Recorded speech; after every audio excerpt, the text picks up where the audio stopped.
MATLAB versus Python scholars की debate. Research की दुनिया में अगर किसी टॉपिक पर लगातार डिस्कशन चलता रहता है तो वो है मैटलैब वर्सेस पाइथन।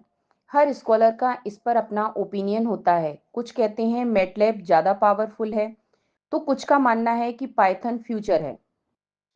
लेकिन असल में ये डिबेट सिर्फ दो लैंग्वेजेस के बीच नहीं है, बल्कि दो अलग अलग सोच और वर्किंग स्टाइल के बीच है। सबसे पहले बात करते हैं मैटलैब की। मैटलैब एक पेड सॉफ्टवेयर है जिसे खास तौर पर न्यूमेरिकल कम्प्यूटेशन, सिमुलेशन और डेटा विजुअलाइजेशन के लिए डिज़ाइन किया गया है। इसकी सबसे बड़ी स्ट्रेंथ है इसका यूज़र इंटरफेस। स्कॉलर को यहाँ पर कॉम्प्लेक्स कोड लिखने की ज़रूरत नहीं पड़ती, क्योंकि मैटलैब में बिल्ट इन फंक्शंस पहले से मौजूद होते हैं। यानी कि ग्राफ बनाना हो, मैट्रिक्स कैलकुलेशन करनी हो या सिमुलेशन चलाना हो, सब कुछ रेडी फंक्शंस से हो जाता है। लेकिन मैटलैब की सबसे बड़ी लिमिटेशंस भी यही है कि ये फ्री नहीं है। एकेडमिक इंस्टीट्यूशंस में लाइसेंस मिलने पर इसका इस्तेमाल आसान होता है, लेकिन इंडिविजुअल स्कॉलर्स के लिए ये कॉस्टली पड़ सकता है।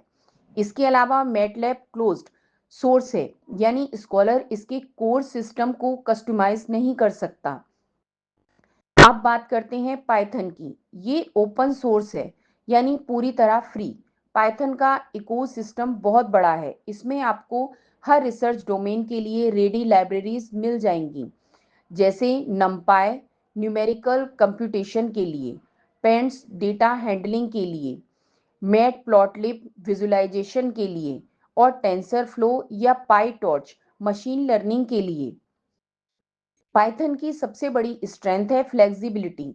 इसमें स्कॉलर एंटरटेनमेंट भी कर सकता है और रियल इम्प्लीटेशन भी। यानी मैटलैब जहां रिसर्च स्टेज के लिए बेहतर है, वहीं पाइथन रिसर्च प्लस एप्लीकेशन दोनों के लिए काम करता है।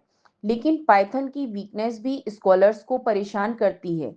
सिंटैक्स एरर्स, डिपेंडेंसी कॉन्फ्लिक्ट्स और डिफरेंट वर्जन्स के इश्यूज। मैटलैब में सब कुछ एक जगह ऑर्गेनाइज्ड रहता है, जबकि पाइथन में एनवायरनमेंट सेटअप और पैकेज मैनेजमेंट सीखने में वक्त लगता है।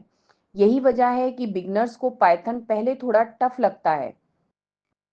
अब स्कॉलर्स की डिबेट यहीं से शुरू होती है। मैटलैब सपोर्टिव है लेकिन एक्सपेंसिव, पाइथन पावरफुल है लेकिन डिमांडिंग। मैटलैब उन स्कॉलर के लिए आइडियल है जो इंजीनियरिंग, सिमुलेशन, सिग्नल प्रोसेसिंग या कंट्रोल सिस्टम्स पर काम कर रहे हैं।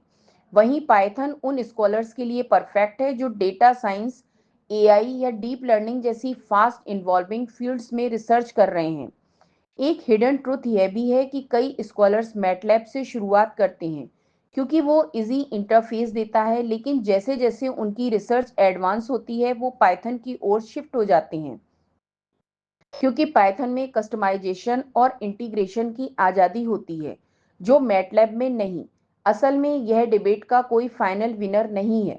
ये इस बात पर डिपेंड करता है कि स्कॉलर क्या करना चाहता है। अगर उसे सिर्फ डेटा प्रोसेसिंग और विजुअलाइजेशन चाहिए, मैटलैब बेस्ट रहेगा। लेकिन अगर उसे रिसर्च को प्रैक्टिकल प्रोडक्ट में कन्वर्ट करना है तो पाइथन सही विकल्प है। और यही वो पॉइंट है जहां ज़्यादातर स्कॉलर्स कंफ्यूज रहते हैं। उन्हें लगता है कि एक ही टूल में मास्टर होना काफ़ी है, जबकि असल में स्मार्ट रिसर्चर वही है जो मैटलैब की सिंप्लिसिटी और पाइथन की फ्लेक्सिबिलिटी दोनों का बैलेंस समझे। लेकिन इस बैलेंस को समझना आसान नहीं। यहाँ प्रॉपर गाइडेंस की ज़रूरत होती है, क्योंकि बिना सही डायरेक्शन के स्कॉलर मैटलैब और पाइथन दोनों में टाइम वेस्ट कर देता है। इसलिए एक एक्सपीरियंस्ड मेंटर का रोल यही क्रिटिकल हो जाता है कि स्कॉलर को ये समझा सके कि उसकी रिसर्च पाथ के लिए कौन सा टूल रियल गेम चेंजर साबित होगा।